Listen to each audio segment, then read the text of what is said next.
professora Ana Paula trabalhou comigo, né?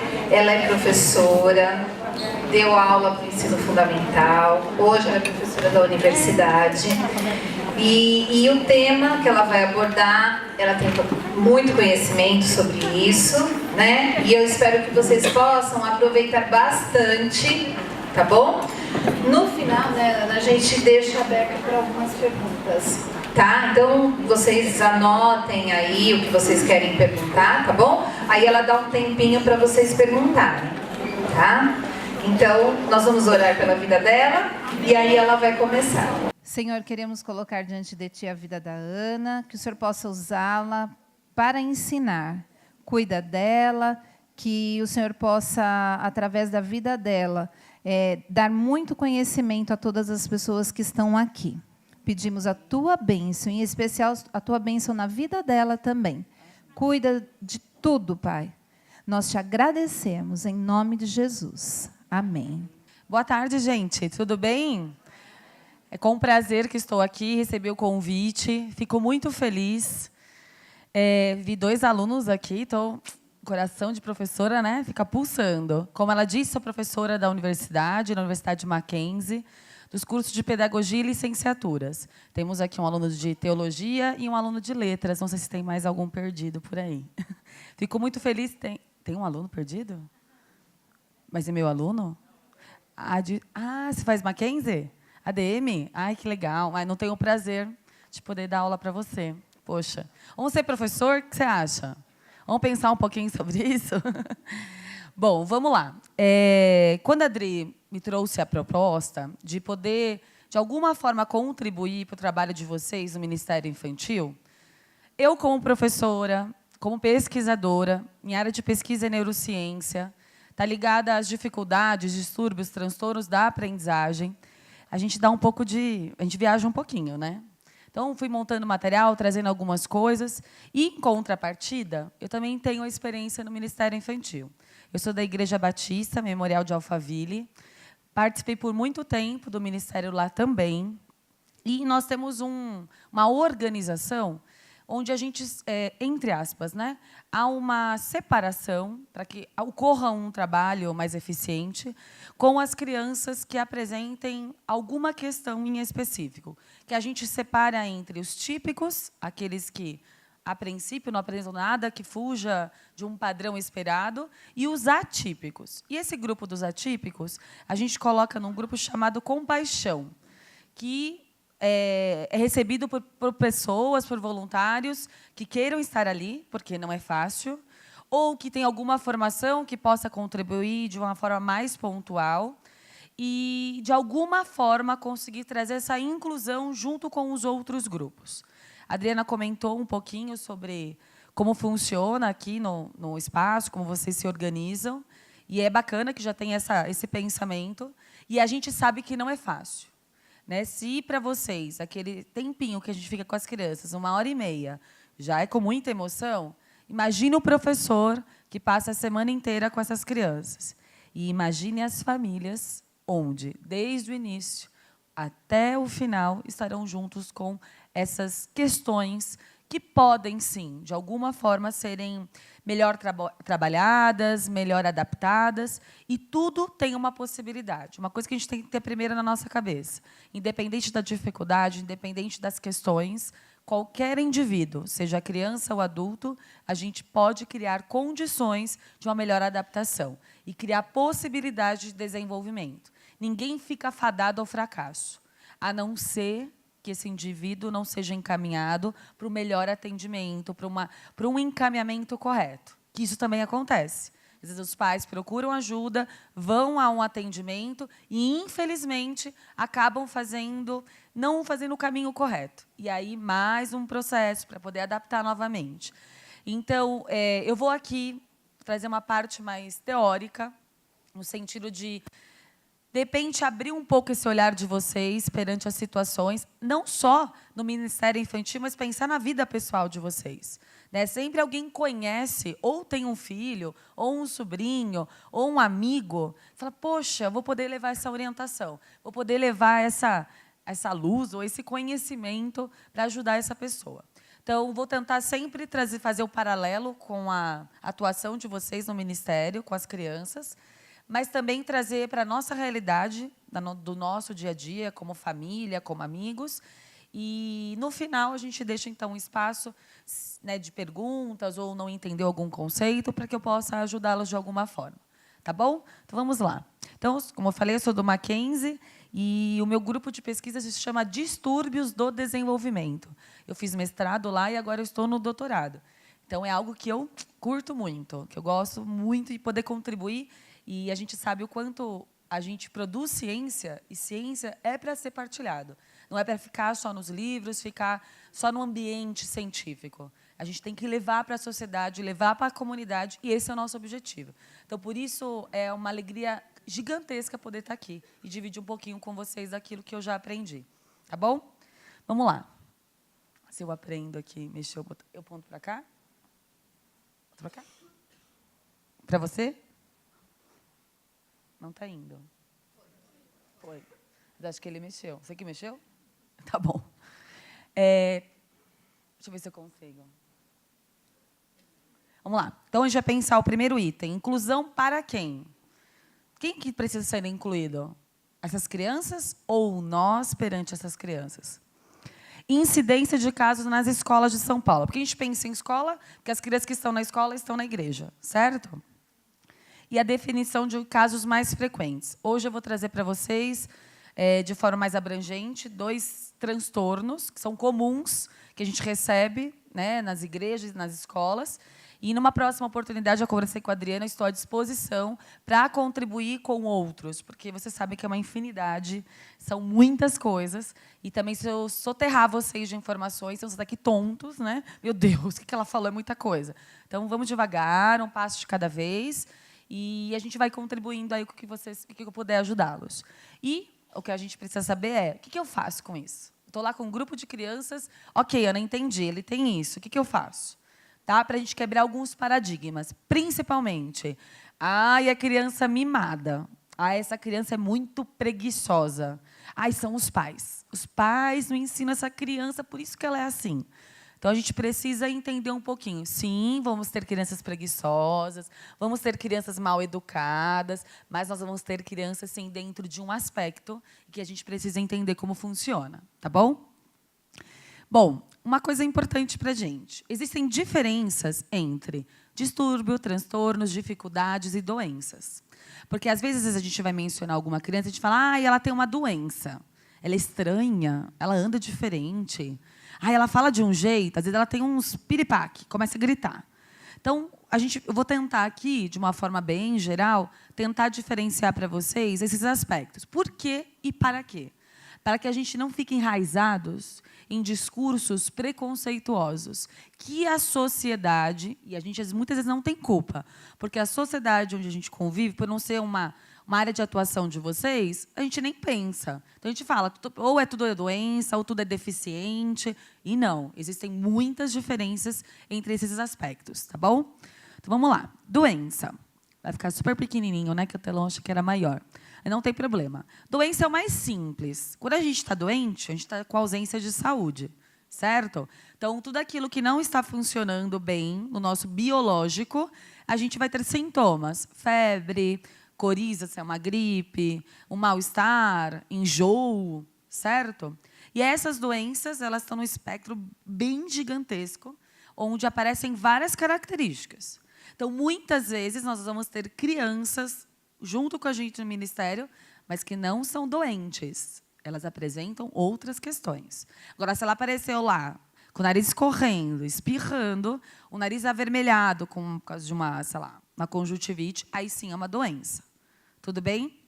Eu trouxe algumas definições, que são alguns critérios, né? A sintomologia específica, que é referente a esses sintomas que o indivíduo tem, as alterações no organismo, e as doenças elas podem ser provocadas por fatores externos e internos, né?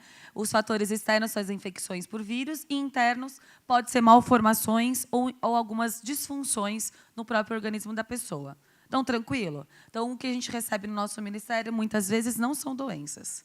Doença a não ser causada por vírus, bactérias. Tudo bem? Um outro aspecto, que esse é mais comum, são as síndromes. Essa menininha batendo o olho nela. O que vocês acham que ela tem? Síndrome de Down. Uma síndrome super conhecida porque ela tem características físicas. Então, tudo que a gente bate o olho e consegue ver que tem alguma coisa atípica, diferente, muitas vezes está ligado a um grupo de síndromes, porque eles apresentam normalmente características físicas. Síndrome de Williams, já ouviram falar? Já a síndrome de Williams tem características físicas. Síndrome do X frágil tem características físicas. Mas, além das características físicas, eles também vão apresentar características internas, características ligadas à forma de processar aprendizado, à forma de compreensão de mundo. Então, a síndrome ela acaba abrindo um pouco mais os aspectos. Então, quando eu recebo uma criança com síndrome de Down, além dela ter um rostinho diferente, andar diferente, ela também vai apresentar, por exemplo, deficiência intelectual, que é uma dificuldade, uma inabilidade dos processos cognitivos que a gente tem. Cognitivo está ligado a tudo que está dentro de relações com memória, inteligência, atenção. Então, essas inabilidades na forma de processar aquilo que ela aprende, ela tem processos bem reduzidos. E a deficiência intelectual ela pode ser leve, moderada ou severa. Então, uma criança com síndrome de Down ela pode apresentar uma deficiência intelectual leve, moderada ou até severa. Então, a gente vai, por exemplo, eu tenho 2 alunos com síndrome de Down, eles serão totalmente diferentes. Aí eu estou recebendo no ministério, tem uma criança, vai chegar outra, aí eu já sei como tem que fazer. Então, você vai ter que conhecer como ela funciona, para depois ver se as suas estratégias vão funcionar adequadamente com essa criança também. Algumas crianças com síndrome de Down apresentam mais agressividade e outras menos. É aquela criança que você pega, já morde sua mão, já te belisca, puxa sua roupa. E tem outras que é paz e amor, parece que faz meditação, está sempre ouvindo música clássica, são super tranquilas. Por quê?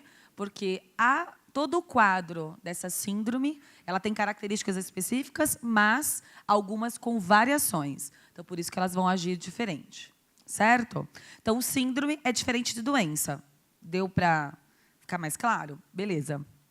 Aí eu trouxe síndrome alcoólica fetal. Essa é legal falar, até para informação como comunidade, como sociedade. Vocês já ouviram falar?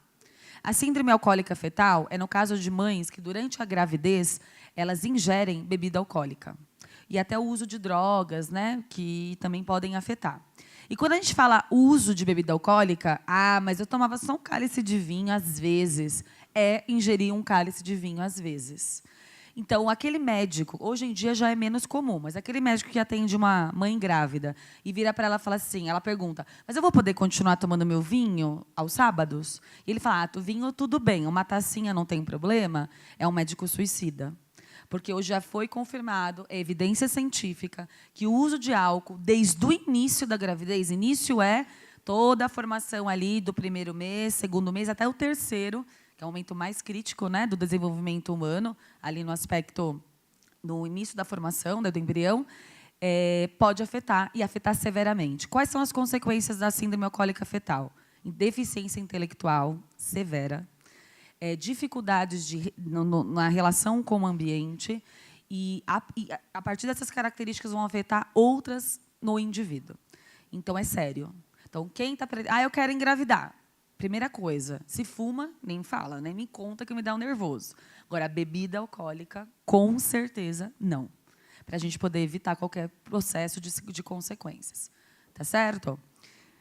E a gente vai receber muita criança no ministério com síndrome alcoólica fetal. E o pior, que as mães não sabem. Porque ignoram no sentido de não quer cuidar. É porque, de repente, ela tem aquele único filho e aqueles aspectos de desenvolvimento para ela parecem normal. Mas ele é mais devagar, ele demora um pouquinho mais para entender. Às vezes, ele não consegue entender muitas informações ao mesmo tempo. Isso são características de deficiência intelectual, muitas vezes, né? Então, a gente precisa ficar atenta a isso também. Ana, mas não é muita coisa para a gente saber, recebendo tanta criança? Então, por isso que a gente tem que prestar atenção, ter muita oração antes de atuar com essas crianças, para que Jesus possa, no nosso coração, também contribuir com esse discernimento, porque não é fácil. Só que Jesus contribui com sabedoria, então a gente procura o conhecimento. Então, quanto mais a gente procurar, quanto mais a gente procurar entender, o nosso trabalho fica mais eficaz. E aí eu falei da deficiência, assim, as síndromes, de modo geral, elas estão sempre associadas à deficiência intelectual, certo?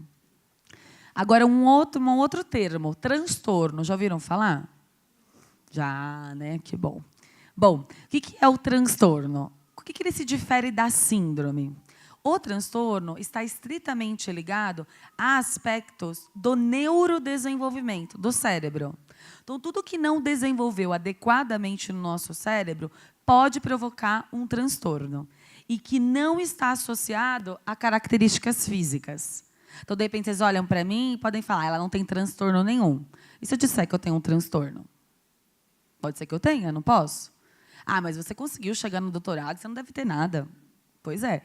É isso que a gente tem que quebrar paradigmas. Eu posso ter um transtorno, mas se eu passei por um tratamento adequado e tive terapias que possibilitaram um desenvolvimento melhor, eu posso galgar, né, lugares na sociedade como qualquer outra pessoa. A diferença da síndrome. A síndrome ela vai restringir um pouco mais, mas também não vai deixar esses indivíduos sem o contato com a sociedade. Certo? Então, a diferença entre transtorno e síndrome está ligada também a aspectos físicos. Os dois podem ter inabilidade no neurodesenvolvimento, sim, mas os aspectos físicos aparecem na síndrome.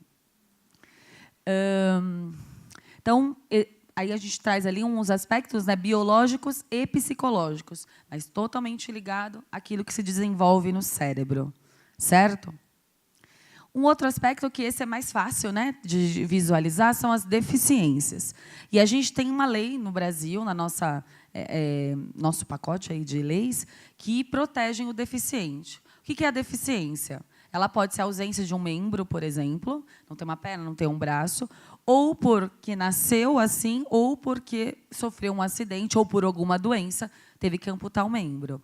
A deficiência pode estar ligada também à deficiência intelectual, que eu já falei para vocês. Então, tem pessoas que podem nascer só com deficiência intelectual. Por exemplo, uma falta de oxigenação durante o nascimento de um bebê pode provocar deficiência intelectual. Certo? Um bebê prematuro, uma mãe teve uma pré-eclâmpsia, ou alguma questão mais específica durante o nascimento, pode, tá? Sempre prestar atenção na palavra pode. Porque falar, eu fui prematuro, então eu tenho deficiência intelectual, eu não sabia disso. Calma. Se você não teve dificuldades, né? Não teve, mas pode ser que você possa apresentar. E a deficiência, ela é permanente. O que pode acontecer? A gente criar estratégias para poder se adaptar à situação. Então, colocar uma perna mecânica, né? Uma mão biônica que eu consigo utilizar para poder fazer as coisas. Então, é uma forma que a gente pode vamos dizer, resolver um problema que eu tenho. Ana, então é mais fácil deficiência física, por exemplo? Não sei se é mais fácil. Né? Pensar na sociedade que a gente vive, o quanto a gente tem inadaptações de ambientes, por exemplo. Na nossa própria universidade, a gente tem problema com inadaptação. Falta de rampas, falta de acesso com o elevador. Tem melhorado muito, mas tem lugares que ainda a gente apresenta dificuldades com isso. Certo? Bom, então vamos para frente. Aí, né, o meu lado, mais ciência, sempre quero trazer mais conceitos. Mas não vou deixar vocês doidinhos, não. Vou passando, tá? Então, vou falando de modo geral. Então, aqui eu tenho uma definição para dizer o que são transtornos do neurodesenvolvimento, que é o que vocês vão mais presenciar na atuação de vocês no Ministério. Não sei se vocês têm a divisão do Ministério dos Jovens, né? Também vai aparecer. E uma coisa bem séria, e ao mesmo tempo para a gente, que é da ciência, que gosta muito que aconteça. Um adulto, eu sei que ele passou por um sofrimento longo, que ele descubra na fase adulta algum transtorno que ele tem e que agora parece que abre um novo horizonte, ele busca ajuda e começa a ter uma condução na vida dele diferente. Isso tem acontecido muito. Por quê? Pelo avanço da ciência e é a forma também de buscar o conhecimento.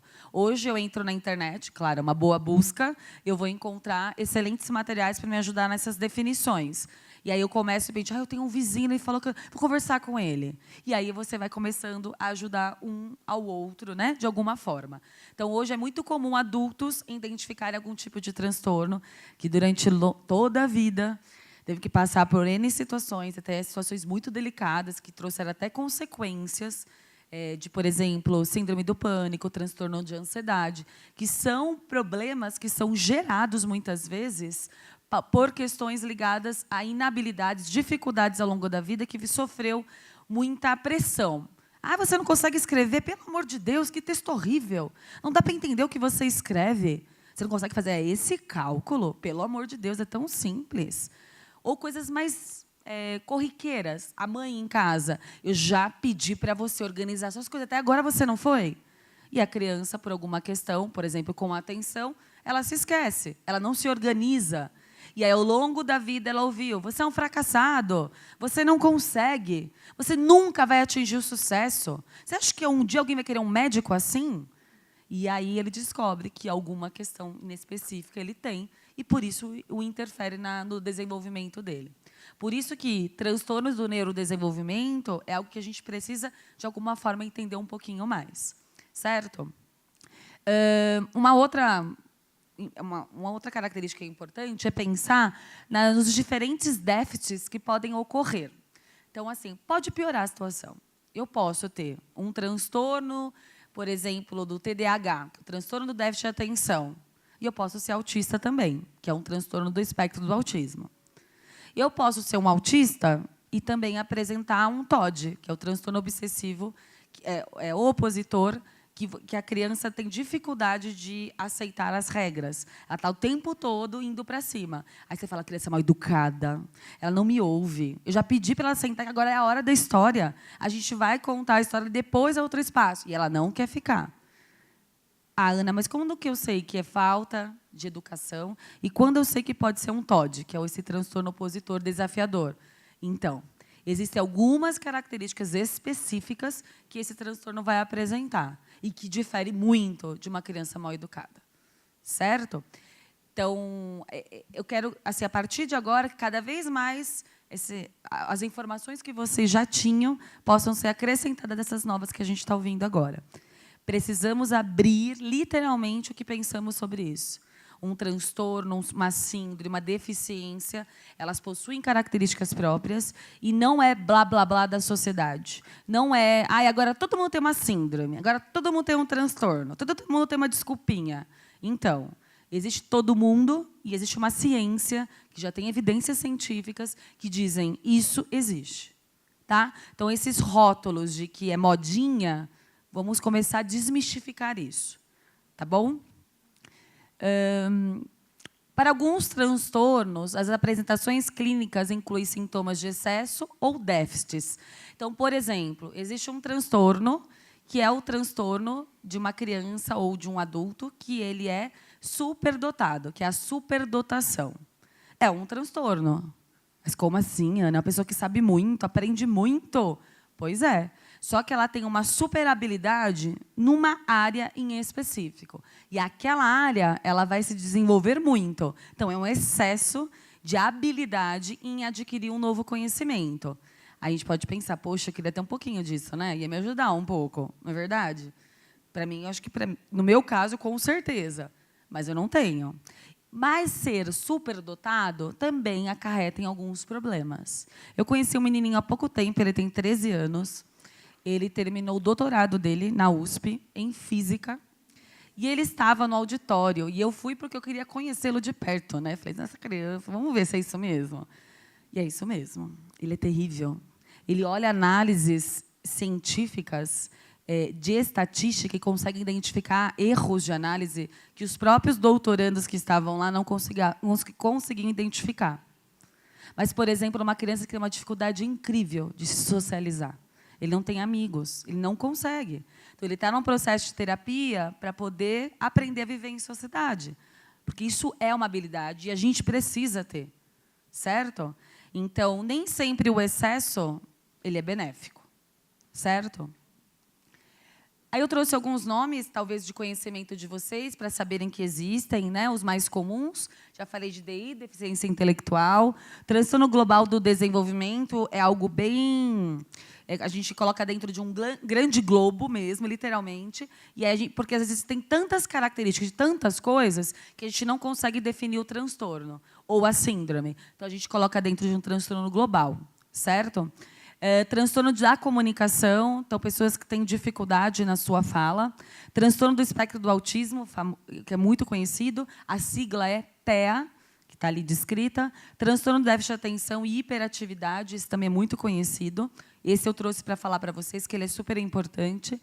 Transtornos específicos de aprendizagem. A gente vai ter um monte nos nossos grupos dos ministérios. Um monte. Também é algo que eu trouxe para conversar com vocês. E os transtornos motores.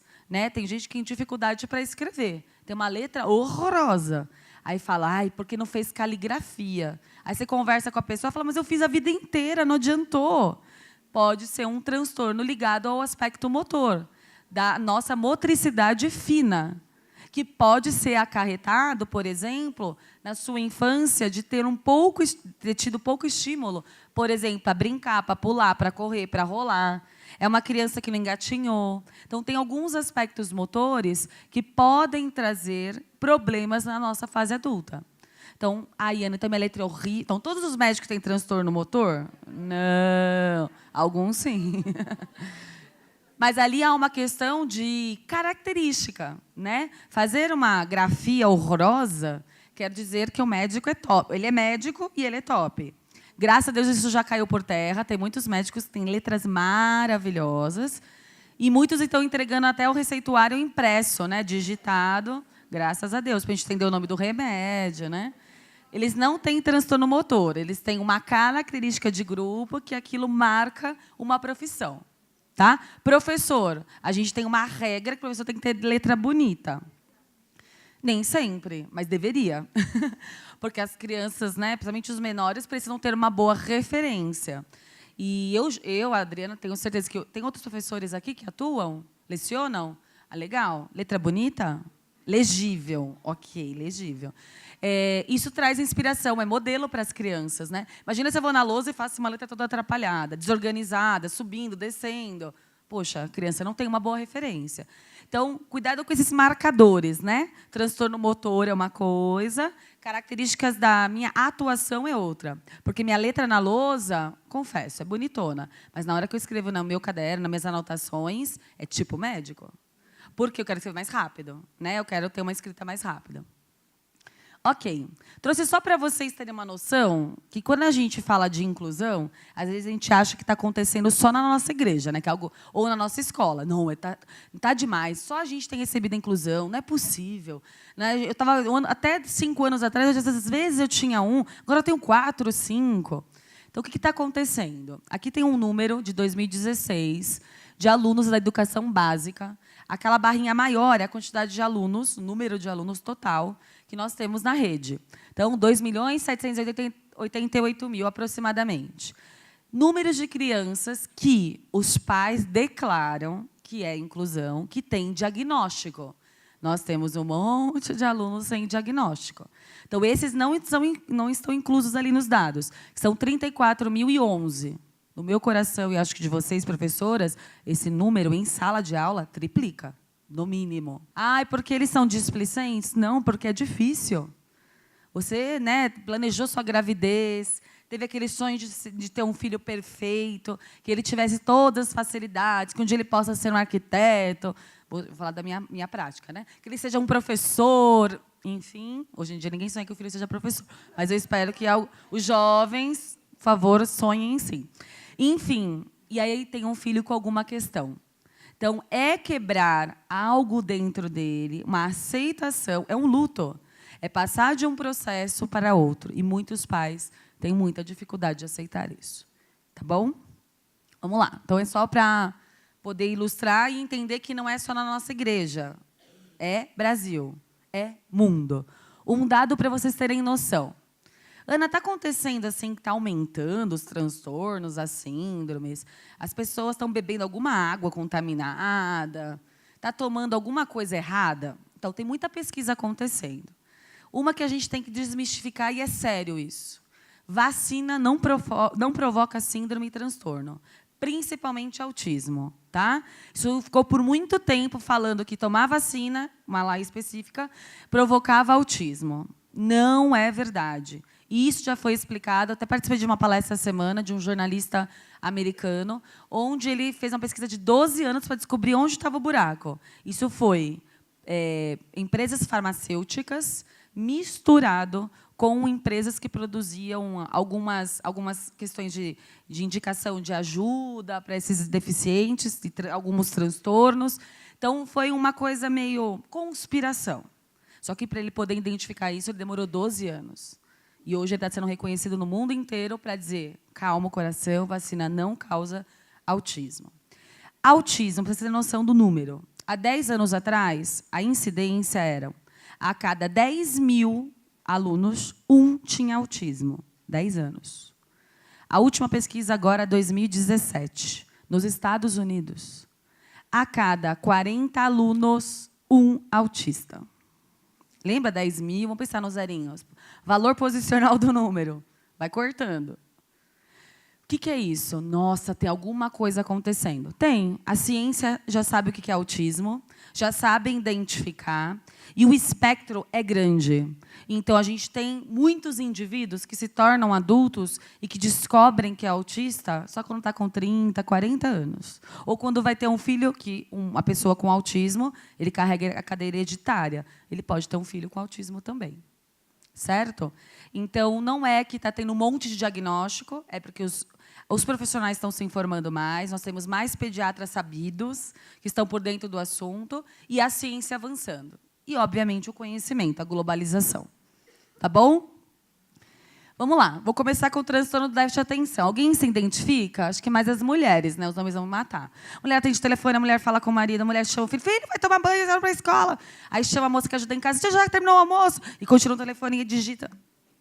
Não temos TDA. Isso é a força do ambiente forçando a gente a fazer várias coisas ao mesmo tempo. Os homens conseguem fazer... Os homens, calma. Vocês conseguem fazer 2 coisas ao mesmo tempo, no máximo. Mentira.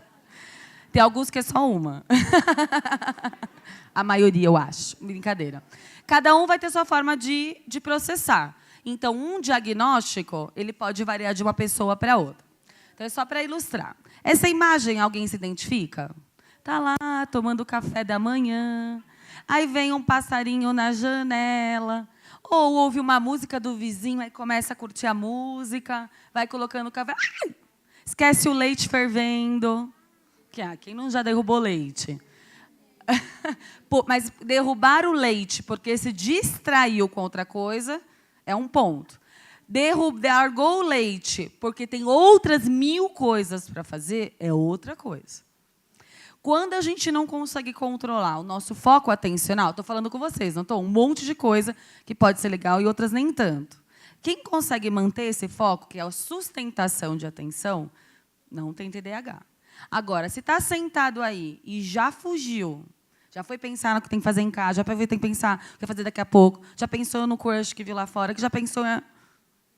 Aí já deve estar com algum probleminha de atenção. Porque agora é hora de focar aqui, certo? Se você tem outras coisas para fazer, então, amados, tinha que estar em outro lugar. Na escola, na universidade, como que vocês eram como aluno? A gente pensa nisso, sempre fazer esse retrospecto. Tinha dificuldade de focar atenção? Não aguentava ficar mais de 10 minutos sentado na cadeira? Então, isso já começa a pensar em características em específico. Essa situação é bem severa, bem séria, né? A moça fazendo o bolo está quase triturando o peixe. Vocês conseguem enxergar a cena? Isso é bem grave. Mas eu vou contar uma coisa que eu já fiz e não tenho vergonha de falar. Já pus meu celular no freezer. Eu fui tirar um congelado, estava lá no celular, igual louca. Tirei o potinho, guardei lá, nem lembrava. Aí fui fazer as coisas, tal, falei: cadê meu celular? E sabe quando você revira o mundo? Aí eu orei e falei: Jesus, por favor, onde eu pus o meu celular? Falei: gente, será que eu pus na geladeira? Não pus na geladeira, Jesus, não me faça isso. Quando eu abri, estava lá o celular. Super falta de atenção. Super, super, ao extremo. Certo? Tirar o telefone fixo e colocar o celular no lugar do fixo. tá? Tem umas cocitas. Chave, nunca sabe onde está a chave. Mulheres, bolsa gigante. Bom, a prevalência mundial, 5,29% entre crianças e adolescentes. É um número razoável, certo? Então, tem muita gente que tem TDAH e não tem diagnóstico. Quais são as características? Que agora vamos desmistificar algumas coisas. A gente pode ter o TDA com desatenção somente, e ele é mais predominante nas meninas, que ficam lá sentadinha, viajando. Você está lá contando a história, super empolgada. Você preparou um super momento para as crianças lá no seu ministério, traz um monte de fantoche, se pinta, faz mil coisas, e tem uma criança que está lá assim, viajando, pensando, olhando para a parede. Então, a gente pode ter o predomínio só da atenção, da falta de atenção, que é a desatenção. Uma outra característica é a hiperatividade, que eu me incluo nessa também. Vocês viram que eu tenho vários diagnósticos. Hiperatividade, que é a hiperagitação de uma área do nosso cérebro de não conseguir parar. Normalmente, esses indivíduos têm problema, por exemplo, para dormir. Porque a hora que vai deitar, a cabeça não para, porque tem uma hiperatividade cerebral. E aí está todo mundo com diagnóstico aqui, para a gente conversa. Mentira. Mas isso aí tem cadeia de estresse. Estresse é um acentuador de fazer não cérebro parar. Então, é outra questão. Calma. Respira que a gente não tem nada. Lindas. Hiperatividade, então, eu posso ter o transtorno só com hiperatividade e ter uma boa atenção. Então, aquela pessoa, uma das características é a perna inquieta, que não para quieta. Ai, eu tenho isso. Calma. É isso. Tem que ter outras coisas. Consegue fazer... Tem uma hiperagitação que, desde a hora que acorda, faz mil coisas. Me incluo. Vai dar aula, volta, à tarde tem pesquisa, aí volta da aula de novo, aí sai à noite, vai brincar, se distrair, vai com o marido para o cinema, aí chega em casa, faz o jantar, aí vai dormir e fala, poxa, esqueci de colocar a roupa no varal. Volta lá, põe a roupa no varal, e está tudo bem. E a gente sorri e fica linda, plena. Quando isso é um problema? Quando isso começa a interferir no meu ambiente de trabalho. Quando as crianças estão ali no grupo, uma começa a interferir no aspecto de vai de espaço do outro, começa a cutucar o outro. Até aí fazer tudo isso e não prejudicar ninguém, é ok. A partir do momento que eu prejudico alguém, ou a minha própria, por exemplo, aprendizagem, aí é um problema. Uma outra característica é a impulsividade. É aquela criança que está lá contando história e fica interferindo toda hora. Aí você fala para ela, ó, amado, presta atenção. Agora você vai ouvir. E depois você vai poder falar. Aí você começa. Então, Davi... Professora, deixa eu perguntar uma coisa. De novo. Agora você vai ouvir. Então, uma ferramenta para quem tem crianças no grupo, que eu sei que todos, né? Para ajudá-las, são mediadores externos. Por exemplo, criança muito pequena, a gente pode fazer uma coisa bem simples, pegar uma orelha e uma boca. Orelha a gente tem que ter várias e boca só uma, tá? Por favor. Então, agora é a hora, eu vou contar a história. Eu fico com a boca, aí tem que explicar tudo para eles, né? Por que a gente está usando essas figuras. E agora é a hora deles ouvirem. Então, todo mundo agora vai ficar com a orelha, porque é hora de ouvir, fofos, e a boquinha vai ficar comigo. Aí, a hora que vocês puderem falar, aí eu entrego a boca para quem vou falar e eu seguro a orelha porque eu vou te ouvir. No começo parece estranho, mas super funciona. Então, é uma ferramenta simples, escola, para quem atua, e no trabalho de vocês com as crianças, que são mais agitadinhas. Tá bom? É uma forma. Deixa eu voltar aqui. Então, uma coisa que a gente tem que ter na cabeça. TDAH, eu posso ter só desatenção, ou eu posso ter uma boa atenção e ter hiperatividade e impulsividade. Ou só hiperatividade ou só impulsividade. Mas é raro. Normalmente, a gente tem os dois juntos, hiperatividade e impulsividade. E a gente pode ter os três juntos. Desatenção, hiperatividade e impulsividade. Tá bom? Nossa, tá fadado ao fracasso. Não tá, não. É só fazer uma boa terapia, aprender a se organizar, criar estratégias, vai ser feliz. Certo? Deixa eu avançar, porque eu sou muito empolgada aqui com esses assuntos. E as intensidades também podem ser leve, moderada ou grave. Eu já tive um aluno grave quando eu trabalhava com o Fundamental 1. Então, é uma situação assim bem diferente de atuação, mas é incomum. Tá? O mais comum é o leve. Por que é diferente de categórico ou dimensional? Porque antes a gente colocava nas caixinhas, né? Ou era TDAH com desatenção, com hiperatividade e impulsividade, ou só desatenção, sem pensar no fator dimensional. Por exemplo, tem ambientes que favorecem um comportamento hiperativo. Por exemplo, tem ambientes que favorecem uma desatenção. Então, aqui a gente está conversando. Está ótimo esse espaço. Eu não tenho barulho de música lá fora, não tem ninguém gritando lá na porta, não tem carro, sei lá, fazendo barulho lá fora. Então, não tenho estímulos distratores, estímulos externos que interferem na minha atenção. Então, esse ambiente está bom. Agora, se eu dou aula, eu estou num espaço, como é o meu grupo, lá contando história, e tem um monte de barulho em volta, uma criança com desatenção, ela vai ter ela acentua os seus processos de dificuldade. Então, esse é um aspecto para a gente pensar. Uma outra coisa é um ambiente com muitos estímulos. Aqui eu tenho umas bexigas coloridas, mas não tira tanto a nossa atenção. Mas se tivessem crianças aqui, elas já estavam. Eu vou pedir aquela vermelha, porque a verde que é a minha preferida. Aí, eles não estariam ouvindo o que a gente estava falando. Pode ter certeza. Então, o ambiente que a gente ou dá aula ou trabalha no ministério, ele precisa ser um ambiente sem estímulos distratores. Eu reconheço que, por muitos anos, a minha sala parecia um carnaval. Era cheia de coisa. Mural, cheia de decoração, alfabeto em cima da louça gigantesca, com várias cores. Aí, na parede, a listagem. E eu não tinha essa noção que os excessos de estímulos podem provocar desatenção acentuada em quem já tem a inabilidade. Certo? E aí eu provoco esse comportamento que começa a dificultar a atenção da criança ou daquele que eu estou trabalhando. Certo? Opa, essa imagem é legal. Vocês conhecem essa situação? Conserve-se em fila. Isso acontece com criança, adolescente, adulto, idosos. Ana, será que não é um problema social, cultural? Pode ser. Em alguns casos, sim. Mas tem outros casos que não. Que a pessoa não consegue perceber a organização do ambiente, e por ela querer muito aquilo, ela sai atropelando todo mundo. Ela não enxerga o espaço dela. Certo? Aí a gente tem uns aspectos do diagnóstico, então agora vamos lá, para todo mundo respirar aliviado.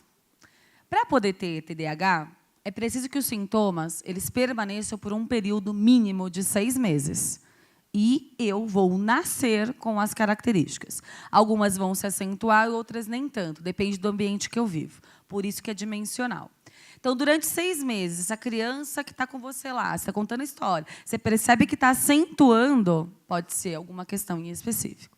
Agora, se você percebeu que, quando ela começou, ela tinha um comportamento hiperativo e ela foi melhorando, é porque aquele início de adaptação provocou esse comportamento nela. Então, não é um TDAH. Ele foi por um curto período, certo? E, para identificar isso, a gente usa uma bateria de perguntas para as famílias e a escola para poder cruzar os dados. E uma das perguntas para a família é... tem N características dentro do quadro de desatenção, hiperatividade e impulsividade. Se isso já acontecia anteriormente, por exemplo, na primeira infância, se a criança é muito pequena, ou na adolescência, se ele for um adulto... Então, é algo que já acontecia? Sim. Então, aí podemos pensar num diagnóstico. Certo? E é comum antes dos 7 anos. Ali tem o DSM-4 e o 5, porque o 5 ele abriu um pouquinho mais, colocando 12 anos o marco. Mas quem trabalha com criança sabe que essas características elas acontecem desde pititinho. Criança hiperagitada, ela nasce hiperagitada. Certo? Aí uma pergunta para vocês. Será que o TDA é uma doença da moda? Será que é modinha? Vai tomar Ritalina, conserta, aí você vai ficar bonzinho, toma uma medicaçãozinha. Não é uma doença da moda, mas é uma doença que as pessoas Doença não, né? Ele é um transtorno que as pessoas distorceram e disseram que é uma doença. E essa doença, se tomar um remédio, resolve. É um transtorno sério, que existe tratamento que pode ser terapêutico junto com o remédio. Em alguns casos, pode ser só a terapia, ela já resolve. Se ele tiver um diagnóstico já moderado ou severo, aí a medicação ela precisa entrar. Tá? E a medicação faz o quê? Vou trazer sequelas? Não. Ela vai ativar uma área do seu cérebro, que é o córtex pré-frontal, onde as nossas funções cognitivas, atenção, organização, memória, vão ser ativadas para funcionar adequadamente. Ela não está funcionando. Por isso que a gente toma medicação. Mas é só nos casos realmente que a gente precise. Tá bom? Eu não vou passar, porque senão vai ficar muito longo, mas essa é uma referência para quem gosta do assunto, quer conhecer mais. Esse é um médico, Dr. Luiz Rodet. Ele é do Sul, é um cara muito bom, sabe muito de TDAH, estudou a vida toda. E ele tem vários TEDs disponíveis no YouTube, explicando, através de evidências científicas, que o TDA existe. Porque vocês vão se deparar com profissionais, médicos, psiquiatras, neurologistas, que não concordam com a existência do TDAH.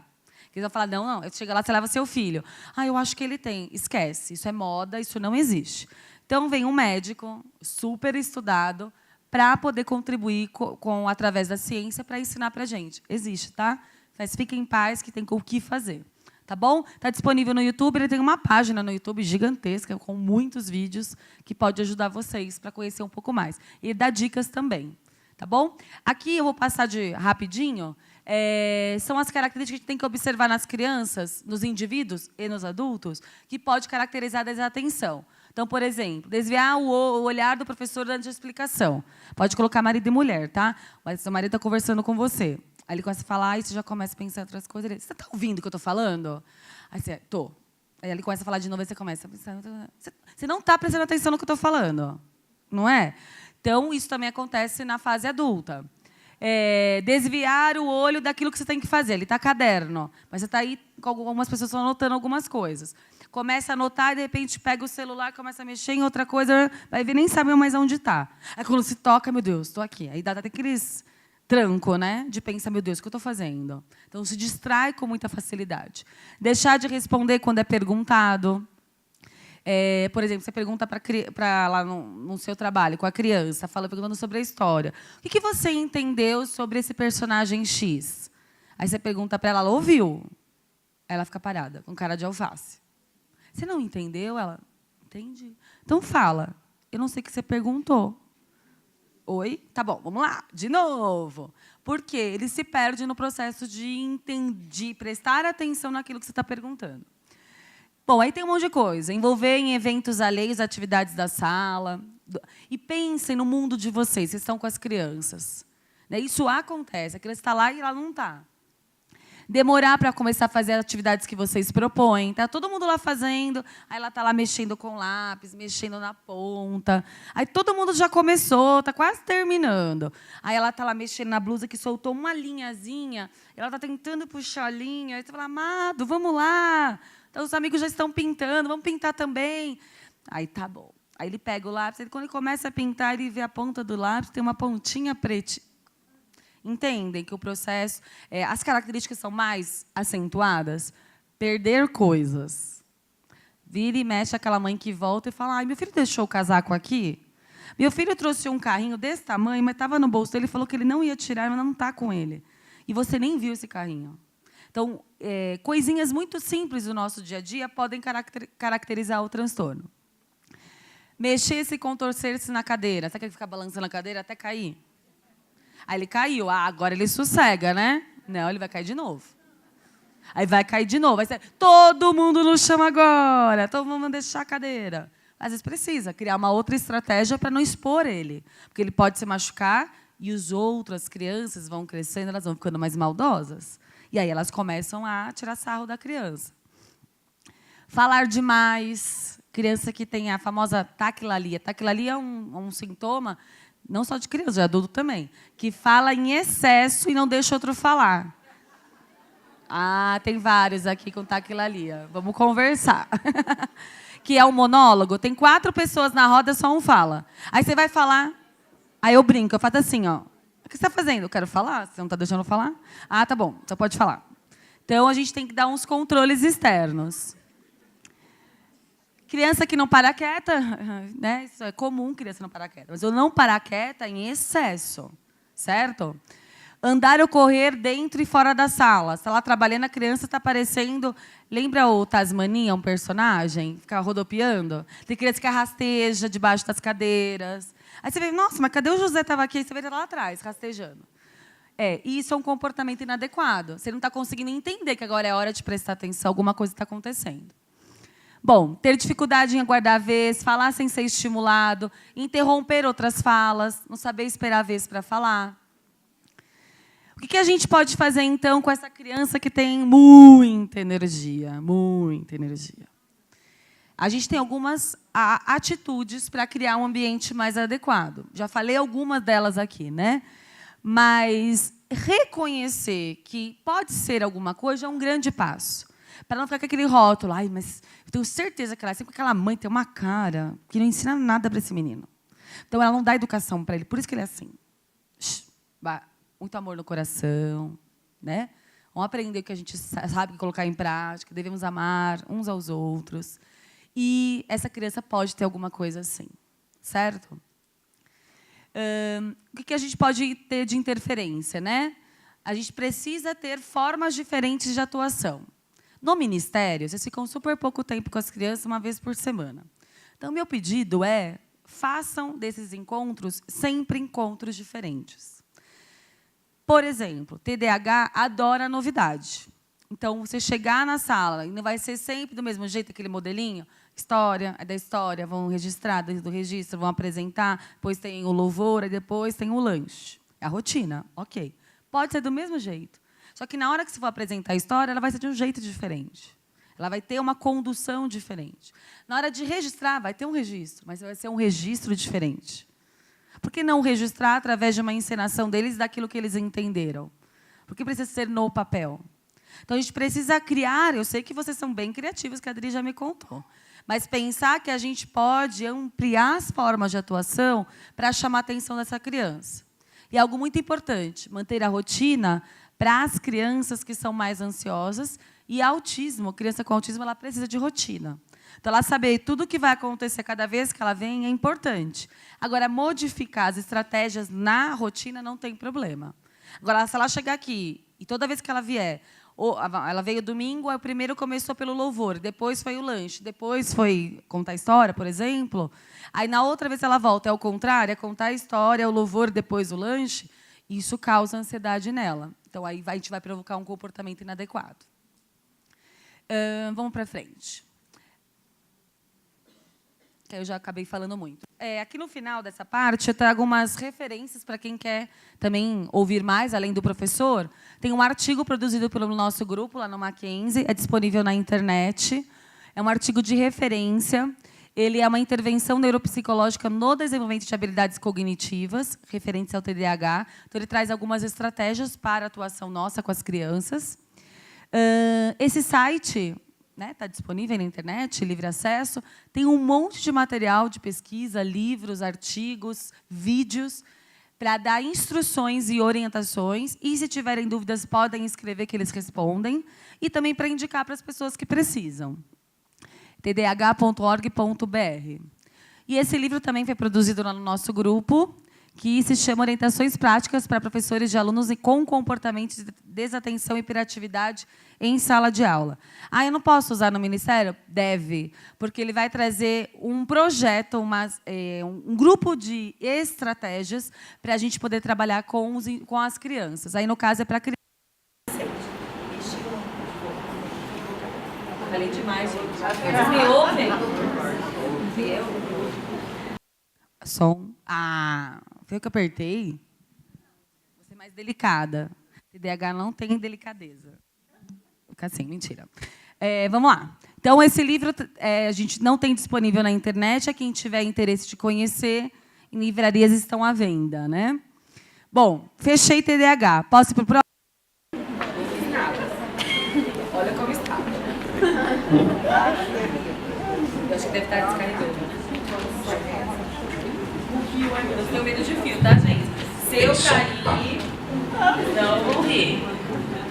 Na universidade, às vezes eu tô sem voz, eu pego o microfone de fio, é um caos, porque aí eu vou pra lá, já estou enroscada, mas eu vou me esforçar. Bom, um outro transtorno que é muito comum e pouco diagnóstico é o transtorno específico de aprendizagem. Quais são as características? Inabilidade na leitura, na escrita e na matemática. ai, todo mundo tem transtorno. Não tem. Quem faz, tá bom? É algo bem, a palavra já diz, específico, tá bom? E como que a gente identifica? Um transtorno específico da aprendizagem tá ligado àquilo que acontece na minha vida por um tempo. Por exemplo, vamos pegar o mocinho da DM. Posso? O exemplo, está fazendo faculdade da DM. Ele chegou na faculdade, tá fazendo começou o primeiro semestre. Aí tem uma disciplina de um professor assim bem bravo, um conteúdo bem pesado. Aí durante aquele semestre ele descobre que está com dificuldade naquela matéria. Aí ele começa a dizer, será que eu tô com algum transtorno? Porque eu não consigo entender o que ele fala, tá muito difícil. Isso não é um transtorno, isso é uma dificuldade. Que vai acontecer até quando aquela disciplina eu tiver. Quando ela acaba, a minha vida volta ao normal. Certo? Então existe uma grande diferença entre dificuldade e transtorno específico da aprendizagem. Estou falando um monte de coisa aqui. Para alguns está super tranquilo, para outros nem tanto. E para outros está assim, sabe a professora do Charlie Brown? Lembram? Faz cara que não sabe. Os jovens podem falar, não sei do que você está falando.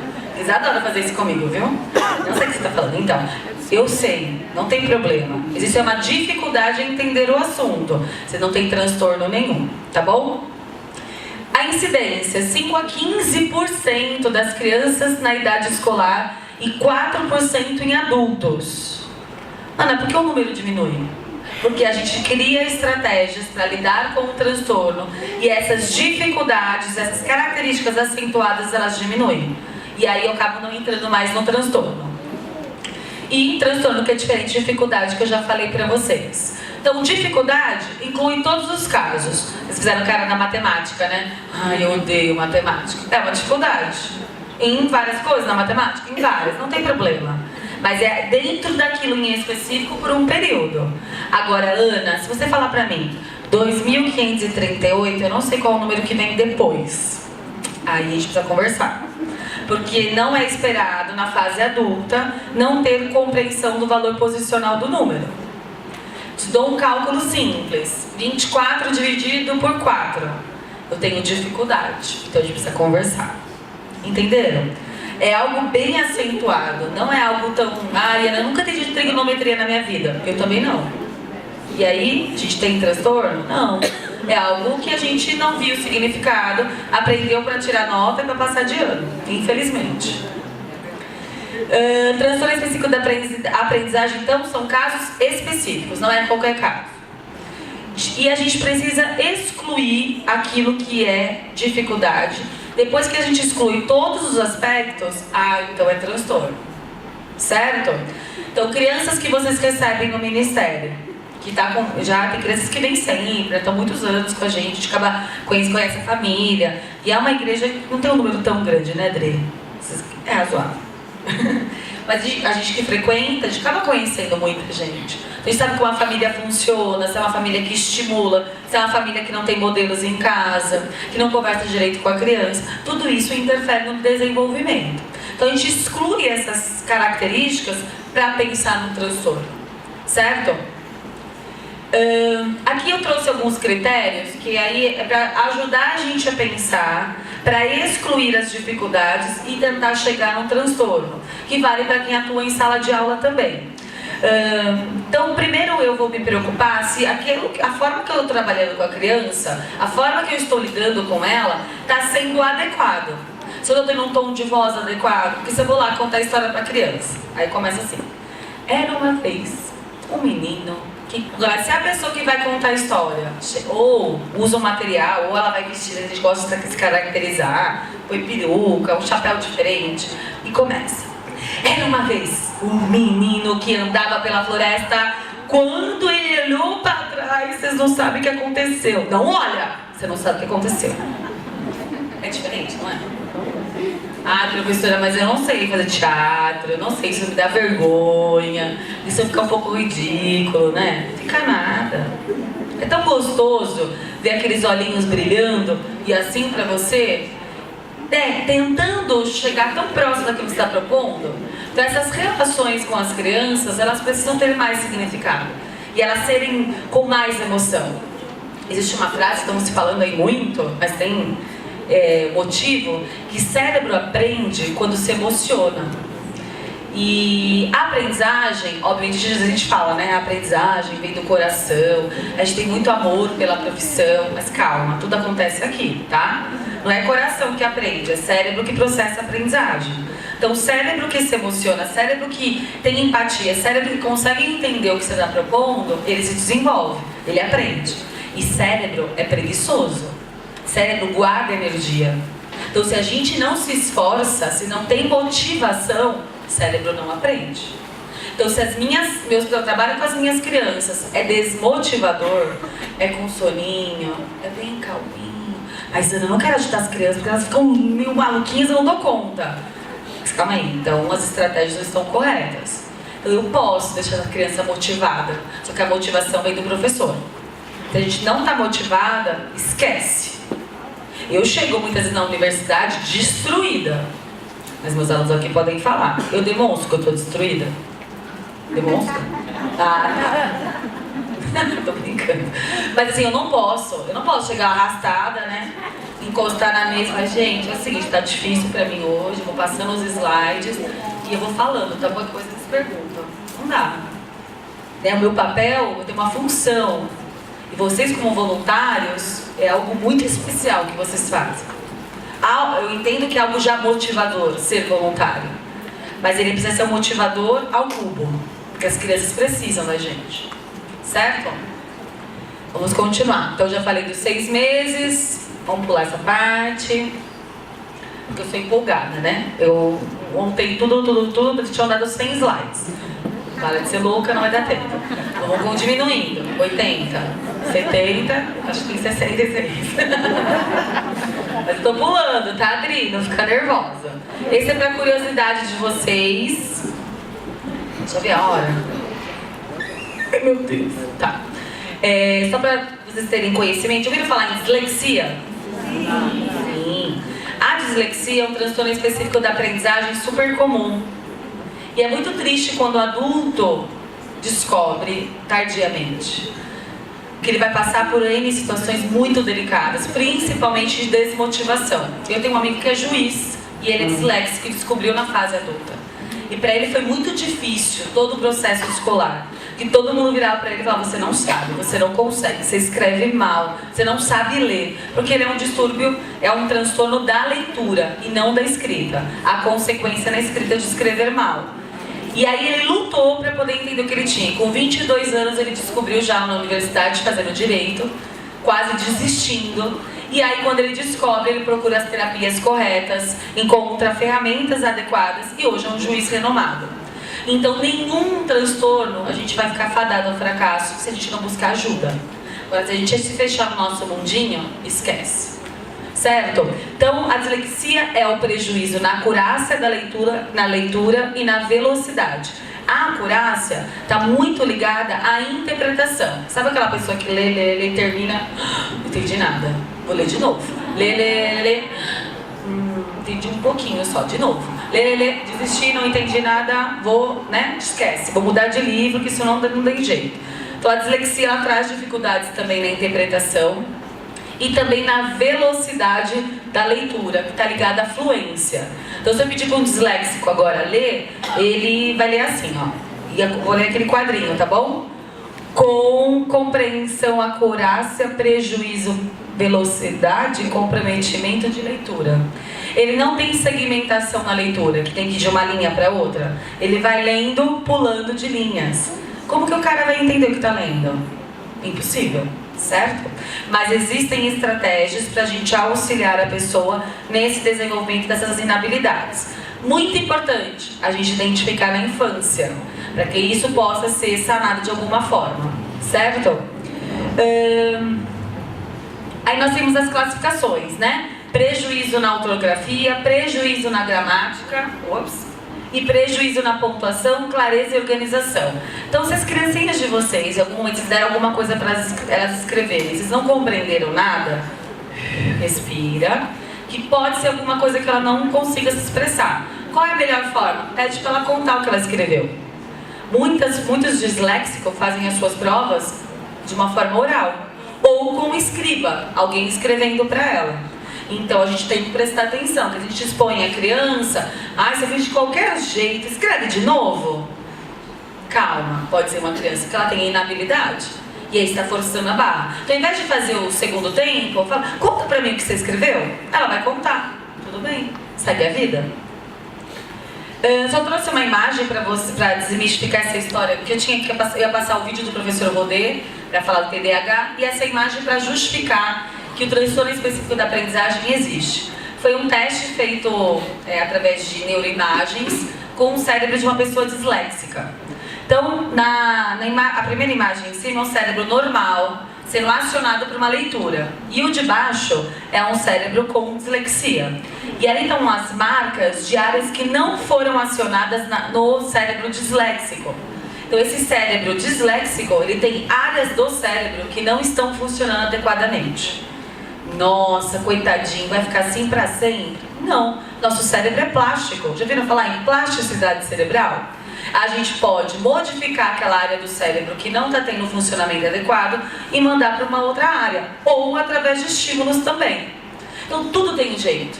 O único jeito que não tem é negar e não ir atrás para buscar ajuda, tá bom? É só para ilustrar, para vocês verem que isso é ciência. Agora vamos ver o diagnóstico de vocês. Matemática, senso numérico, memorização de fatos aritméticos. Então, sabe situação problema? Tem 3 operações para a gente fazer. Para poder fazer as 3, eu tenho que memorizar a primeira, pensar no resultado, para a segunda e terceira. Então, essa é uma inabilidade. Precisão ou fluência de cálculos. Conseguir compreender, por exemplo, como resolve um algoritmo. E precisão no raciocínio matemático. Nos 3 primeiros, são características da descalculia, que é um transtorno da matemática. Tem muita gente que tem, isso a ciência tem trazido muitos dados, mas muitos descalcúlicos são originários de processos de ensinagem inadequado. Tá? Professores que a pessoa já tinha uma sensibilidade à dificuldade e ela foi acentuada por um professor que não foi adequado na forma de atuação. A gente fala que é um descalcúlico reativo, que são problemas originários do tempo de escola, certo? Aí essa tabela é legal porque mostra na fase adulta, por exemplo, a dislexia ela tende a persistir. Então, se eu sou disléxico na infância, na fase adulta eu fico melhor. Não, a sua dificuldade ela se mantém. Então, para isso ser revertido, não vai ser zerado, mas para que ele possa se estabilizar é através de terapias. Dicas, esse filme é lindo, quem não assistiu tem que assistir. Como Estrelas, Como Estrelas na Terra, toda criança é especial. É um filme indiano, lindo, super mexe com a gente. E não vou falar do que ele fala, vocês têm que assistir. Deixar um segredinho. Quem já assistiu não conta pro amiguinho, sem spoiler, hein?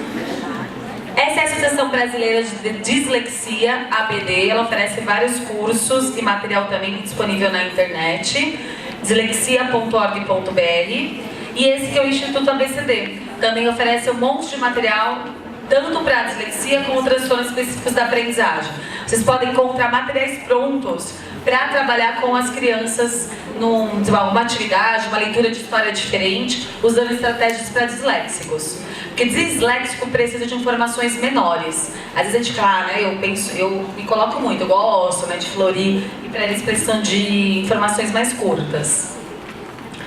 Para ir finalizando, uma das coisas que a gente precisa pensar quando a gente está atuando com as crianças, já falei vários exemplos aqui do que a gente pode fazer, mas uma coisa muito importante é pensar que a gente precisa de intervenções específicas para diminuir essa dificuldade ou melhorar essas habilidades deficitárias. Ana, como que eu faço se eu recebo uma criança, estou com ela um tempinho no ministério, e eu percebo que ela tem alguma coisa, e a mãe fala que ela não tem nada? Eu posso falar? Meu coração, sim, mas com jeitinho. Você pode falar, um domingo você conta, olha, hoje a gente apresentou uma atividade, ela falava as partes boas inicialmente, né? Ela participou, ela ajudou, ela fez, né? Mas eu senti que na hora que eu propus para ela, por exemplo, para escrever o nome lá dos personagens, sei lá, reassociar, ela se perdeu um pouco. Ela costuma fazer isso?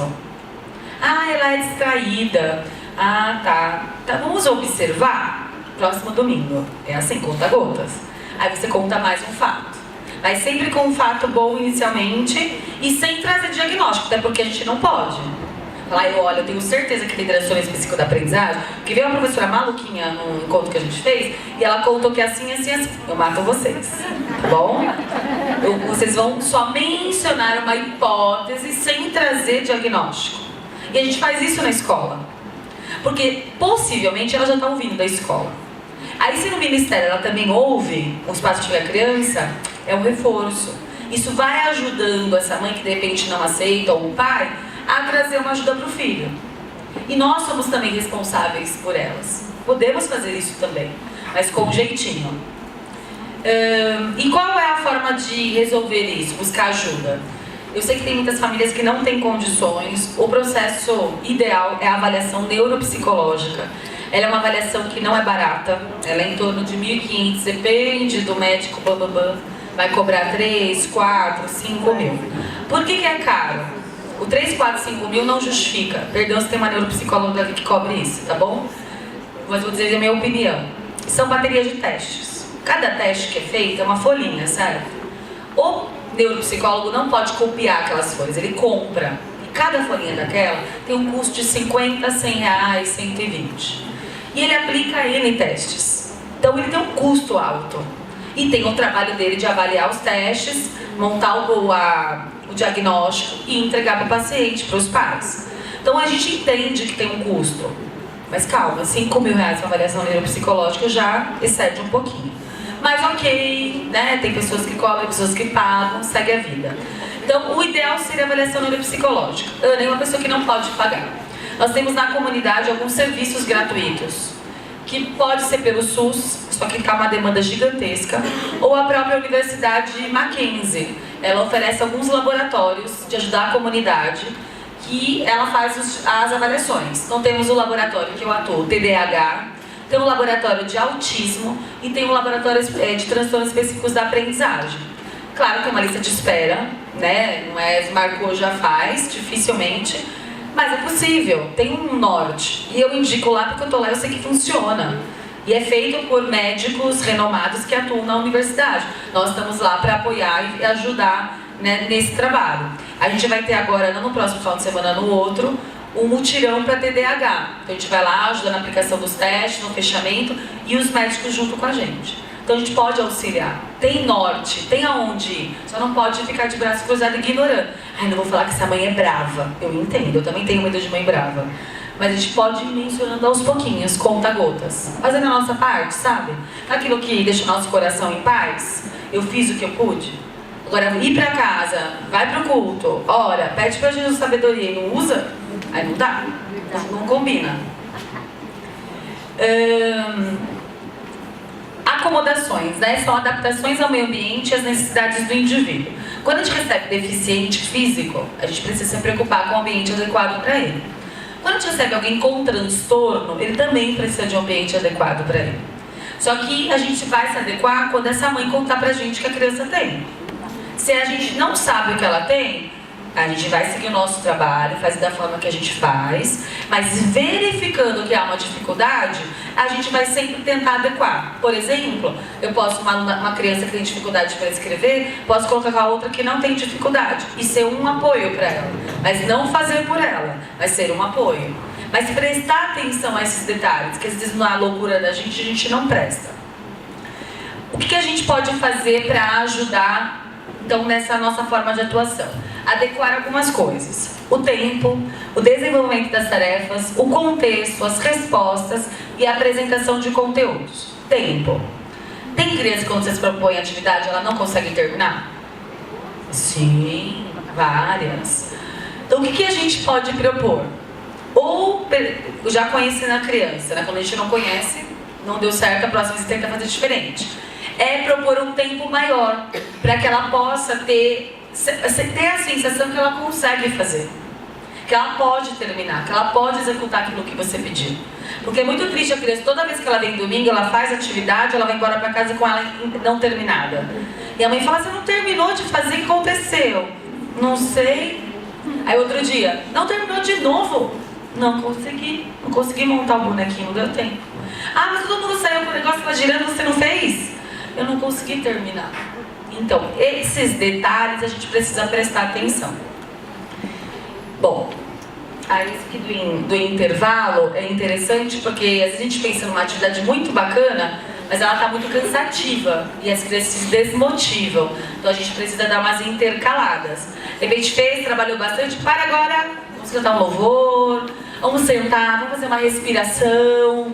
Né? Aqui não cabe muito de falar sobre isso, mas existe o trabalho da meditação, da respiração para as crianças, para os adultos, para oxigenar melhor o cérebro, a gente poder ter uma pausa e assim conseguir prestar mais atenção.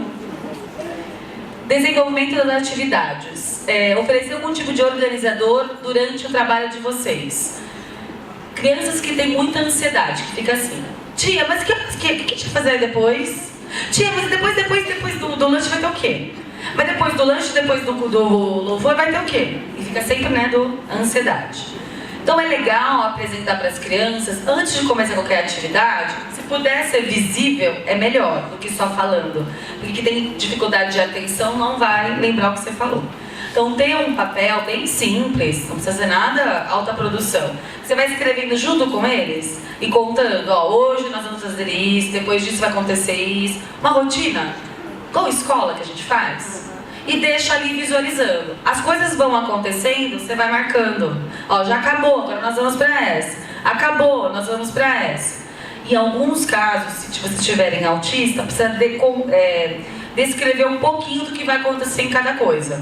Porque eles são bem espertos. E só dizer que é lanche, eles não... lanche comida, mas o que a gente vai comer? E tem muito autista, por exemplo, que tem restrição alimentar. Então, o que fazer? Ele vai ter o lanche próprio. Então, essas coisas a gente precisa prestar atenção. Isso é mais para a escola. Legal isso. Uma criança que tem dificuldade, acabou o trabalho com vocês, o pouquinho que ela fez com coerência, que ela deu conta, elogie. Vai lá abaixo, olha bem no olho dela e fala, meu Deus, você arrasou hoje. Adorei o que você me contou. Amei as cores que você usou no seu trabalho. Um pouquinho. Isso vai alimentando a autoestima dela. E o espaço que ela frequenta com vocês, ele vai se tornando uma referência de um lugar motivador. E aí, no nosso pequeno trabalho, nos nossos ministérios, a gente pode transformar numa grandiosidade, num crescimento muito grande para elas. Então, o que a gente puder elogiar, tem uma palavrinha para cada criança na hora que ela for embora. Fica essa dica. Bem que eu sei, Ana, mas é muito louco, é tudo muito rápido. As mães vêm, você calma, amada, fala, mãe, espera um bocadinho só. Deixa eu te contar uma coisa. Eu amei quando você contou pra mim que no outro final de semana você chegou em casa e contou pra família. Sabe, coisas muito pequenas? Então preste atenção nas suas crianças e dê um retorno positivo para elas também, tá bom? E isso vai ajudar crianças típicas e as atípicas. As atípicas, muito mais. As típicas, a gente vai continuar reforçando o comportamento adequado. Contexto. Precisa prestar atenção se aquela criança precisa, por exemplo, ficar mais perto de você, para você ajudar ela no controle. Aquelas crianças que ficam assim, a fulana de tal tá mexendo num negócio que não pode. Olha só, o tio, não sei como eles, né, tia? Tia, olha só, ela tá mexendo, você falou que não pode. Isso a gente chama de heterorregulação. Então são as crianças desreguladas, vocês podem observar que quem tá dedando é aquele que causa. Por quê? De uma forma inconsciente, ele sabe que ele precisa melhorar, gente, mas é difícil pra ele. Então é mais fácil regular o outro, que tá desregulado, pra de alguma forma se autorregular. E o que você faz com isso? Reforça o comportamento heterorregulador, ou seja, regular o amigo? Não. Você fala, obrigada pela ajuda, mas não precisa falar. Eu estou vendo, você nem viu, tá? Mas você fala, estou vendo. Aí você fala, falando de tal, por favor, para de fazer isso. Obrigada. Continua. E em algum momento que ele fizer alguma coisa, você regula ele também. E aí a gente vai ajudando a melhorar esses comportamentos. Uma coisa importante, nunca façam vistas grossas. Ai, já me cansou tanto que nem vou falar mais. Não desista da criança. As crianças não podem ter essa sensação de que você desistiu dele. Porque eles são espertos. Eles veem aqueles que estão sendo cuidados e aqueles que não estão. Eu passei, né? Eu falei dos estímulos distratores. Tá. Respostas. Eu falei para vocês, procurem fechar as atividades sempre com estratégias diferentes, não somente escrito, que pode ser uma forma de dramatização, cantar um louvor, poder escrever um acróstico, poder juntar as letras do nome, montar uma palavra diferente, enfim, soltem a imaginação. O que a gente não pode é ficar amarrados a uma forma só. Aí eu falei do escriba, né? Se a criança tem dificuldade para escrever, você vai saber criança que não sabe escrever numa idade que é esperado que ela escreva. Você pode pedir para um amigo escrever para ela. Isso é legal, que é parceria. Melhor do que você escrever para ela, né? Apresentação do conteúdo e forma de organização. Uma coisa importante. Criança disléxica, ela não tem falta de inteligência, pelo contrário, ela tem uma capacidade incrível de interpretação. Eu tô falando aqui pra ela, um disléxico, ele ia entender tudo, acabou, ele sabe falar tudo o que aconteceu. Aí eu peço pra ele, registre em poucas palavras o que você aprendeu, ele não vai conseguir, ele tem dificuldade para escrever, porque não consegue processar o que ele pensa na escrita. Então a gente precisa, sempre que possível, criar formas diferentes para se organizar, para a gente poder atingir um público maior. A gente não vai ter diagnóstico de todo mundo no espaço na igreja. Então, pensando nisso, a gente tem que trazer estratégias mais diversas. E ele tem um primeiro que é fornecer audiobook. Esse audiobook é no caso, por exemplo, da criança que você pediu para ler alguma coisa na sua atividade. Você sabe que ela tem dificuldade para ler. Então, fornecer algo gravado. Não existe audiobook daquilo. Então grava você grava um áudio no seu celular e pede para ela ouvir. Qual é o problema? Né? Hoje em dia, quem não tem um celular com um gravador de voz? Ah, eu não queria usar isso, queria usar uma outra coisa. Utilize, mas use ferramentas diversas. Organização de conteúdo, a gente já falou, né? Você recebe uma criança já com diagnóstico de TDAH, evite dar muitas informações de uma só vez. Você vai falar para a criança, ó, agora já fazer isso, não esquece de guardar a folha, você colocar seu tênis ali e põe o casaco lá atrás.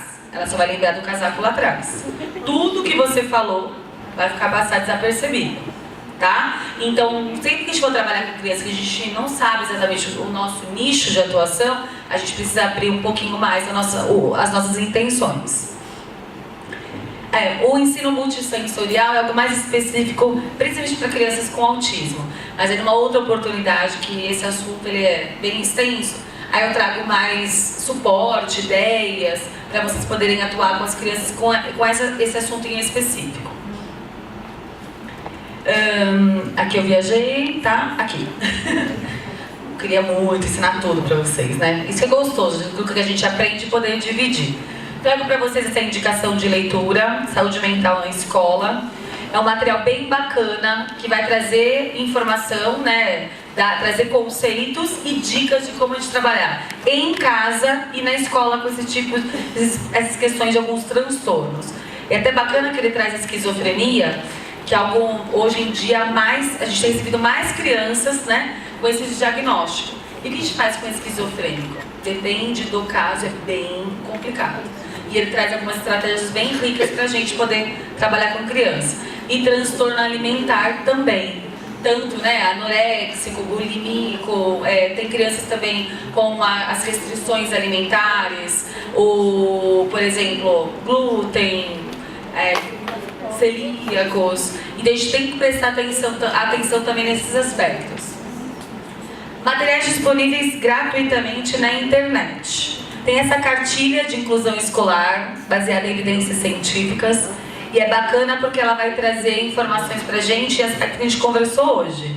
Então, da sua escola, a professora está com um problema do seu filho, indica pra ela, né? Vamos começar a distribuir informação. Quanto mais pessoas ficam sabendo, melhor é a nossa atuação, tá bom? Esse é tô calma. Esse guia é um guia para escolas e universidades, é específico de dislexia, para trazer acomodações desde para uma criança até um adulto. Então, ai, meu marido descobriu que é dislexo, está me enlouquecendo. Lê a cartilha. Vai te trazer algumas dicas para você enlouquecer um pouco menos. Não vai resolver tudo, mas algumas coisas sim.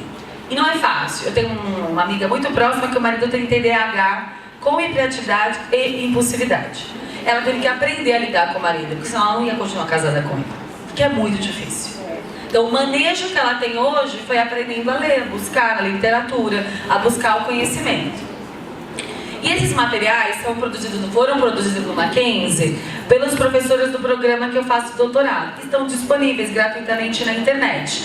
Então, tem os desafios da inclusão, né, dos alunos com necessidades especiais, matérias sobre síndrome de Down, intervenção para desatenção e hiperatividade, inclusão escolar e formação de professores, que aí é bacana para vocês também, na atuação no Ministério, transtorno específico da aprendizagem, e inclusão escolar e as síndromes genéticas, que é um outro assunto também. No Mackenzie a gente faz mutirão de síndromes genéticas raras. A gente marca um dia a cada 6 meses e a gente chama para um grande diagnóstico, uma avaliação, para a gente poder mapear quais são as síndromes genéticas comuns no estado de São Paulo. A gente faz em Barueri e agora a gente está fazendo também em Budas Artes. E o quanto de síndrome genética que a gente tem surgido que a gente nem desconfia. A gente tem aprendido muito com isso. Então, para fechar aqui, para vocês, podem perguntar, que dá tempo de perguntarem? Dá sim, Adri. Só para fechar. Então, transtornos do neurodesenvolvimento são condições reais, de base neurológica e precisam de diferentes intervenções. Ou seja, eles existem, não é imaginação da ciência. TEA e TH não afetam diretamente a capacidade de aprendizagem e não se relacionam com a inteligência. Eu posso ter TDAH e ser super inteligente. Ter transtorno específico da aprendizagem, ser mega inteligente. Tá bom? O que precisamos é flexibilizar, ou seja, criar formas diferentes para interagir com as crianças, oferecer conhecimento e entender se realmente elas estão atingindo o conhecimento que a gente quer. E as acomodações, é a gente poder criar estratégias para as crianças poderem se adaptar. Eu vou disponibilizar esse material para a Adriana, não sei se depois vocês compartilham através de e-mail. Coloquei todas as referências que eu utilizei, de livros, de artigos, estão disponíveis também na internet. Bom, esse é meu e-mail, se vocês quiserem perguntar alguma coisa, mandarem pedidos, oração, estamos juntas, né? A gente precisa reforçar-se em oração e em conhecimento, e aí não tem como dar certo. E essas são 2 páginas do Facebook, que eu auxilio, que a primeira é Neurodesenvolvimento e Interdisciplinariedade, é a página do meu programa de pesquisa. A gente coloca muitos materiais que a gente produz, ou compartilha nas redes, cursos, congressos. E a última é do programa de pesquisa, Distúrbios do Desenvolvimento. Tá bom? Gente, é isso. Eu falei mais que o Homem da Cobra, mas a minha vontade era poder ensinar o máximo que eu pudesse para vocês. Espero que vocês tenham gostado. Agora a gente pode ir para as perguntas? Pronto. Para Adriana. Tá funcionando seu? Quem gostaria de perguntar?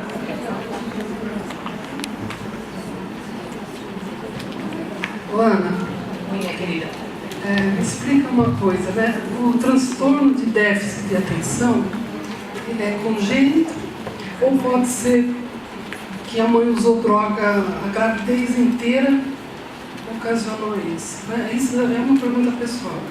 Pode, ele é dimensional, então ele pode ser hereditário, a cadeia genética ele pode carregar, o pai tem, a mãe tem, ele pode ter. E pode ser também por ordem de algum problema em especial que essa pessoa, por exemplo, passa.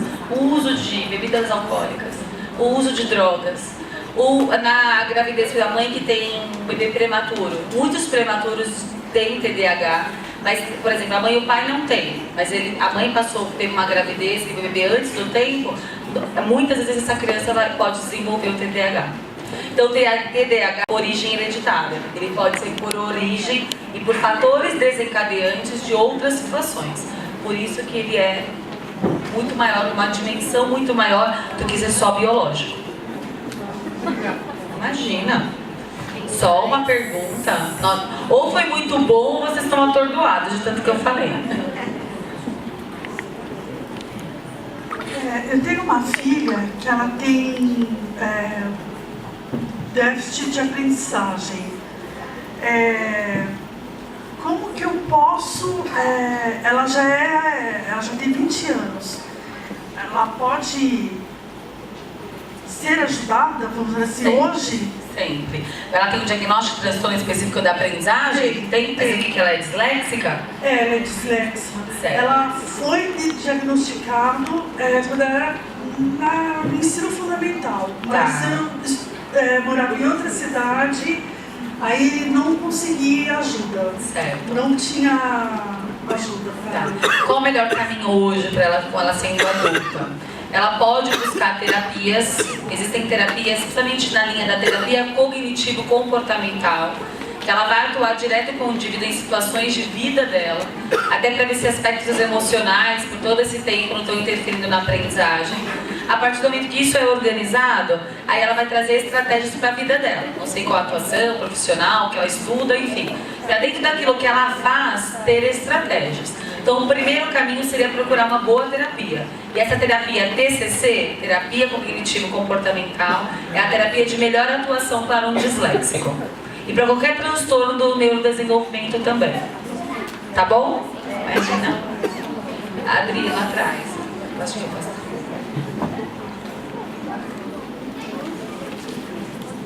Oi, doutora. Falando de sala de aula, né, do Ministério Infantil, não vou dizer um TDAH, mas uma criança com transtorno, que a gente acha que tem um transtorno, de repente olha pela postura de não concentração, de não parar quieta, enfim. Mas aí desce para o culto e aí fica no celular o culto inteiro. É um transtorno ou é somente falta de interesse da aula? Bom, pode ser os dois, né? Vamos lá. O uso da tecnologia como forma de distração.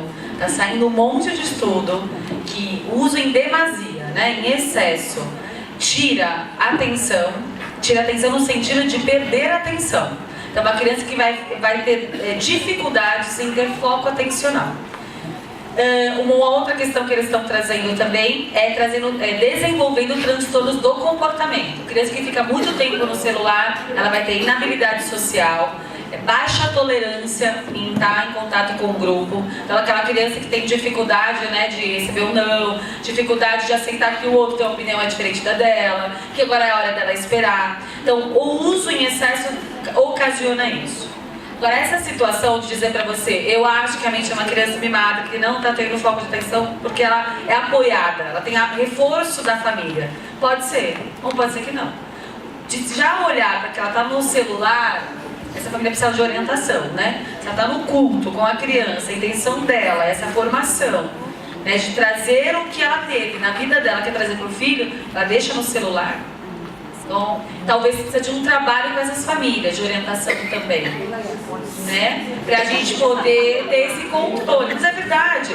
Vamos pro restaurante. Quantas vezes estão com crianças com tablets e celulares nas mãos? E as crianças não interagem com a família. Ai, Ana, mas meu filho não para quieto. Você tem que adaptar seu filho para a sociedade, para ele aprender que ao jantar, almoçar em família, é com a família, não é com o celular.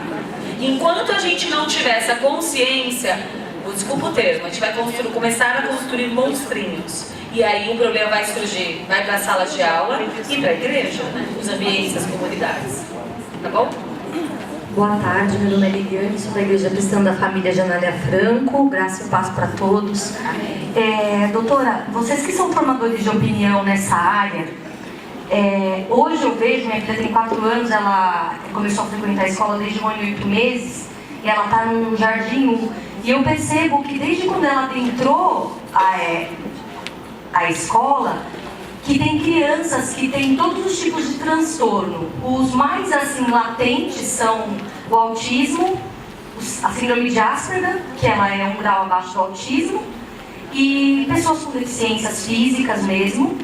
E eu vejo isso como uma forma de integração muito positiva, porque ela sabe tratar o diferente da maneira que tem que ser diferente, porque nós temos que tratar os iguais de maneira igual e os desiguais da forma de maneira desigual. Isso está na nossa Constituição, né?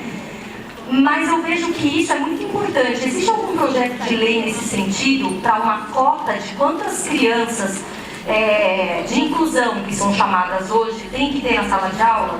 Ou vocês, como formadores de opinião nessa área, tem algum projeto para que isso chegue lá em cima e se torne uma coisa plausível, porque as escolas particulares aceitam. A gente vê uma resistência muito grande das escolas públicas nesse sentido, né? De aceitar a criança nessas condições, porque teria que ser, aqui não tem nenhum tipo de, a gente até fala de racismo, não sei, né? De aceitação, mas a gente vê que as escolas particulares nesse sentido são as que mais se sentiram. Obrigada. Agradeço aí o seu depoimento. Então, existe sim na lei um inciso que diz que é obrigatório as escolas aceitarem as crianças de inclusão, seja lá qual for o aspecto. Aí ela me perguntou o que a gente pensa lá no nosso programa. Existem inclusões que realmente, como ela disse, de alguns transtornos, que é super tranquilo, entre aspas, né? De a gente poder criar uma adaptação com alguns colegas e com o conhecimento. Mas existem alguns transtornos, principalmente dentro do TEA, do transtorno do autismo, espectro do autismo, que alguns não deveriam estar nas salas de aula comuns. Porque estar lá, nós temos um professor que não está totalmente adaptado e preparado para aquilo. Não existem condições na escola. Hoje a lei também fala que é preciso ter um tutor que acompanhe essa criança. Na escola pública, eles estão recebendo tutores que são pessoas que estão fazendo alguma graduação. Eles deixaram até em aberto. Pode estar fazendo graduação em arquitetura ou em pedagogia. Isso é muito sério também. A escola particular ainda se preocupa em trazer pessoas que estão fazendo pedagogia, cria uma estrutura mais adequada. Em contrapartida, ter uma criança dentro de um espaço que ela é atípica com os típicos, é totalmente construtivo para todos, principalmente para as crianças típicas, porque desenvolve habilidades de compaixão, de cuidado, de respeito, de entender que o outro é diferente. E esse olhar que nós adultos carregamos por muito tempo, de que aquele que é estranho tem o olho caído, o braço é estranho, fala diferente, eu tenho medo, tenho nojo, preconceito literalmente. As crianças estão aprendendo que a gente não precisa ter isso, pelo amor de Deus, e que a gente pode fazer de uma forma diferente. Então, vai ter um congresso agora no Memorial da América Latina na próxima semana, vai ser quinta e sexta, específico de legislação e inclusão. É internacional, vir vários especialistas do mundo contarem um pouco nos seus países como é feito, porque o Brasil está assim se movimentando para melhorar a legislação em relação a isso. Uma outra coisa que é importante saber é que alguns transtornos, se você tem um diagnóstico, a lei vai te trazer alguns benefícios. Por exemplo, eu sou disléxica, eu vou fazer um vestibular. Eu vou ter uma prova adaptada porque eu sou disléxica. Eu tenho transtorno do espectro do autismo. Também vou ter uma adaptação para isso. Só para trazer essa contribuição, todas as doenças, todos os transtornos do neurodesenvolvimento, eles estão dentro de um livro chamado DSM. É uma sigla internacional. O DSM-4 separava o autista do Asperger, porque o Asperger é o de alto funcionamento. Agora, o DSM-5, ele junta tudo. Nós não dizemos mais que uma pessoa é Asperger ou ela é de baixo funcionamento. A gente diz que ela está dentro do espectro do autismo. Por quê? Porque as características dentro do transtorno são inúmeras. Então, eu tenho 5 bases, mas dentro dessas 5 bases, eu tenho outras bases. Então, por isso, ele fica muito amplo. Então, hoje eu não vou dizer que um autista, ele é Asperger ou ele é só autista. Não. Se ele tem uma facilidade em aprender, em conhecer, tem uma habilidade em específico, eu digo que ele é um TEA com alto funcionamento. Tá? E os autistas com alto funcionamento são aqueles que frequentam as escolas. Entre aspas, os mais fáceis. As crianças que não têm alto funcionamento são aquelas que não verbais, que não falam, as crianças que não se alfabetizam, aí são outros nós, que esses precisam de um olhar diferente. Certo? Professora, olá. Olá, querido. Nós todos aqui, de uma certa forma, somos pedagogos, seja por formação ou vocação. E todos esses transtornos que são aqui mostrados, nós encontramos isso em nossas classinhas, no nosso dia a dia, mas especialmente nessa questão de igreja. No entanto, potencializado com questões espirituais. A senhora como cientista nisso, e cristã sobretudo, qual conselho, qual direção em questões assim envolvidas? Porque enfrentaremos questões físicas ou emocionais, neurológicas e questões espirituais. E elas muitas vezes se fundem. Como separar isso? Obrigada pela pergunta difícil. Mas ótima. E é algo que a gente pensa muito, né? Eu estou numa universidade que é presbiteriana, então não tem como a gente só permear pela ciência e esquecer aquilo que é base e aquilo que acreditamos. Obviamente que muitas situações a gente vai se deparar nessa linha tênue, onde, será que não é só espiritual? Eu tive uma aluna que muitas vezes durante a aula, estava trabalhando, não acontecia nada de diferente. Ela sentava, ela passava a se contorcer e falava umas coisas diferentes. Era muita oração. E aí ela teve o diagnóstico de esquizofrenia. E a esquizofrenia tem características muito semelhantes a aspectos que conhecemos dentro do âmbito espiritual. Então, o que eu posso dar, não sei nem se é conselho, talvez um pensamento daquilo que eu tenho na minha experiência, e eu sempre trabalhei também em escolas confessionais, né? Jesus foi muito lindo comigo, sempre caminhei por escolas com essa forma de atuação. É muita oração. Então, a gente tem no Mackenzie, que eu trabalhei com a Adriana, né, na educação básica, a gente tinha um trabalho que todos os dias a gente pegava uma criança ou duas. Ao acabar a aula ou iniciar a aula, a gente orava por elas. Orava pela família, orava pela vida. Independente das crianças... A Adri tá aqui, né? Independente das crianças que sejam típicas ou atípicas. Então, quando a gente for pensar num diagnóstico, pensar em qualquer coisa, a gente tem que sempre trazer à frente aquilo que a gente tem como crença, que há um Deus que está sobre todas as coisas e que Ele pode dar um melhor direcionamento. É uma pergunta que a gente sempre faz quando a gente está num ambiente de pesquisa, que a gente está permeando porque a pesquisa vai, né, tomando conta, e a gente para num ponto e fala, mas acho que esse aspecto a gente para aqui depende muito mais daquele que está sobre todas as coisas, daquilo que nós acreditamos, do que nós como cientistas. Então, meu conselho é nunca perder o foco, e o nosso foco é Jesus, e Ele é o direcionamento. Por mais que fiquemos sabidos em vários assuntos, o poder, a sabedoria maior é Ele. Então, Ele é capaz de direcionar tudo isso. E eu tenho certeza que eu cheguei onde cheguei, apesar que eu fui bem chatinha quando eu era mais nova, não queria nada disso. Acho que eu contei aqui para os meus alunos que eu não queria pedagogia, não queria educação, eu queria fazer outras coisas.